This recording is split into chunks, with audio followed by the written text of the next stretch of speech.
आज मी गरम मसाला बनवणार आहे. अचूक प्रमाणामध्ये मसाल्यांचा वापर केल्यामुळे गरम मसालाही अगदी छान होतो. घरच्या घरी आणि झटपटही बनलं जातं आणि हे मसाला 2 ते 3 महिने चांगलंसं टिकतं. चला तर मग रेसिपीला सुरुवात करूया. इथे गॅसवर एक कढई ठेवली आहे. यामध्ये 1/4 म्हणजेच 4 चमचे इथे मी धणे घेतले आहेत. अख्खे धणे आहेत. आता आपण हे धणे लो फ्लेमवर 1-2 मिनिटे आपण हे चांगलंसं भाजून घेऊयात. जास्त असं करपूही नाही द्यायचं आणि पळीने आपल्याला हे सतत हलवत राहायचं आहे, म्हणजे सर्व मसाले चांगले असे भाजले जातात.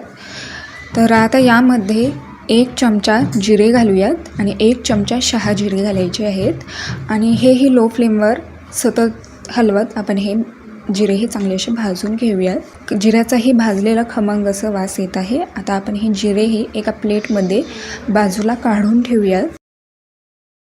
तर एक एक करून आपल्याला हे सर्व मसाले भाजून घ्यायचे आहेत, म्हणजे सर्व मसाले चांगले असे भाजले जातात. आता यामध्ये 1 चमचा बडीशोप घालूयात आणि बडीशोपचा रंग बदलेपर्यंत आपल्याला भाजून घ्यायचं आहे. अर्धा चमचा इथे मी खडा मीठ घातलेला आहे आणि खडा मीठ 1 मिनिटभर आपल्याला हे भाजून घ्यायचं आहे.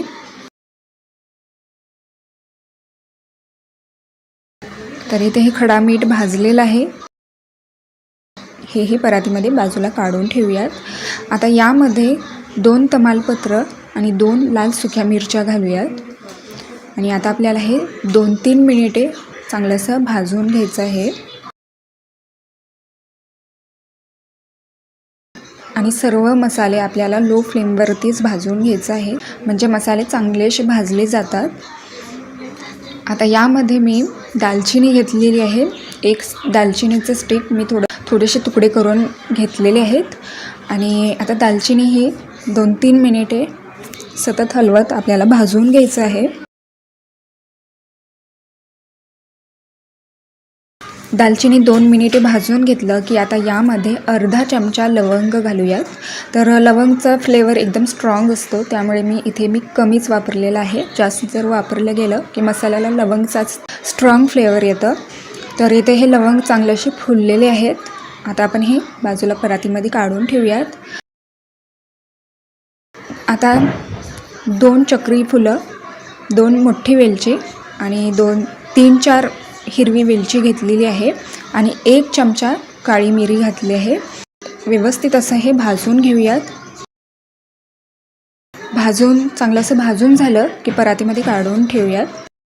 आता इथे मी 1 जावित्री घेतलेली आहे आणि हेही चांगलं असं भाजून घेऊयात. तर इथे हे 2-3 मिनटासाठी सर्व मसाले एक एक करून चांगले असे ड्राय रोस्ट करून घेतलेले आहेत आणि सर्व एकत्र मसाले भाजायचे नाहीत, त्यामुळे मसाले चांगले असे भाजले जात नाहीत. त्यामुळे अशा प्रकारे एक एक करून सर्व मसाले तेल न घालता चांगले असे कोरडे भाजून घ्यायचे आहेत. मसाले पूर्णपणे थंड झाले की आता आपण हे मसाले मिक्सरच्या जारमध्ये काढून घेऊयात आणि याचं एकदम फाईन असं पावडर बनवून घेऊयात. मसाले पूर्णपणे थंड होऊ द्यायचा, म्हणजे मसाला हे चांगलं असं 2-3 महिने टिकतं. तर आता याचं आपण फाईन असं पावडर बनवून घेऊयात. तर इथे हे मसाला चांगला असा मी मिक्सरवर बारीक करून घेतलेले आहे. आता हे मसाला एका एअरटाईट कंटेनरमध्ये भरून ठेवायचा, म्हणजे 2-3 महिने गरम मसाला चांगला असं टिकला जातो. तर अशा प्रकारे इथे हे अगदी सोप्या पद्धतीने घरच्या घरी झटपट असा गरम मसाला बनवून झालेला आहे. चला तर मग परत भेटूयात अशाच एका नवीन रेसिपीसोबत.